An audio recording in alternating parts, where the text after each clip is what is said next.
సుబ్బరాజు అనే వ్యక్తి ఎవరైతే ఉన్నారో, మన కులం గురించి ఏమన్నా తెలుసా? సముద్రం గురించి తెలుసా? నావ మీద వేట గురించి తెలుసా? ఓటు మీద వేటాడటం గురించి తెలుసా? ఇవాళ ఓటు అడగడానికి వస్తున్నాడు. ఇవాళ ఓటు అడగడానికి వస్తూ ఏం మాట్లాడుతున్నాడో తెలుసా?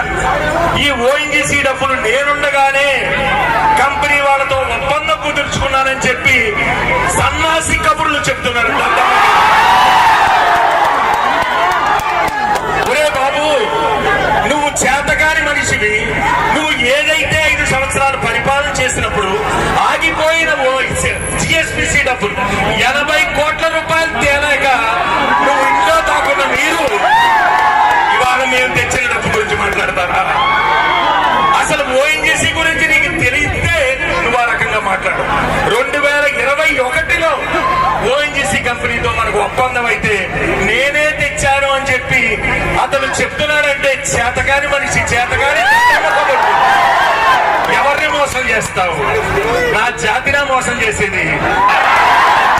ఇవాళైతే మాకు బతుకు తెరువు లేక బతుకు తెరువు వెతుక్కుంటూ ఇవాళ మేము సముద్రం పక్కకి, గోదావరి పక్కకి వెళ్ళాం. కానీ ఎక్కడా ఎవరిని దేహి అని ఎవరిని అడగల. మేము ఎవరిని నమ్ముకున్నాం?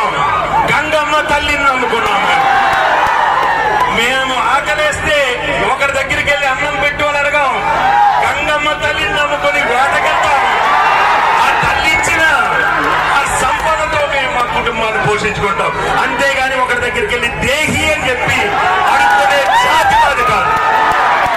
ఎవరో పనికి మాని సమాజంలో జాతికి ద్రోహం చేసే దుర్మార్గులు అమ్ముడైపోవచ్చేమో కానీ నా జాతిలో ఉన్నటువంటి నీతి ఉన్న ఏ ఒక్కటి రూపాయలు ఈరోజు మీ అందరికీ ఒకటే చెప్తున్నాను. నేను ఈ స్థానంలో ఉన్నంత వరకు మీకు లబ్ధి ఏదో రూపంలో వస్తూనే ఉంటాను. అది డబ్బు రూపంలోనా, లేకపోతే ఇంకో రూపంలోనా, ఏమీ లేకపోతే నీకు ఒక ధైర్యం రూపంలో నీ అన్నదమ్ముడు నీకు మేలు చేస్తూనే ఉంటాను.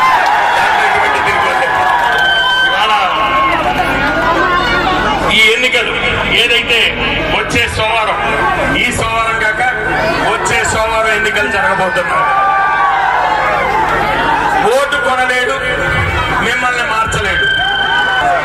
అతని దగ్గర ఉన్న ఇంకొక మార్గం ఏంటో తెలుసా? ఒకటి, ఓట్లు కొనాలి. కొనే ప్రసక్తి లేదు. మన వాడు ఓటుకి 1000 ఇస్తాడో, 1500 ఇస్తాడో, ఏమి ఇస్తాడో, మీ బిడ్డ లక్షలు ఇస్తున్నాడు. ఓటు కొనలేడు. ఒకరి దగ్గరికి వెళ్ళి దేహి అని చెప్పి అడుక్కునే జాతి మాది కాదు.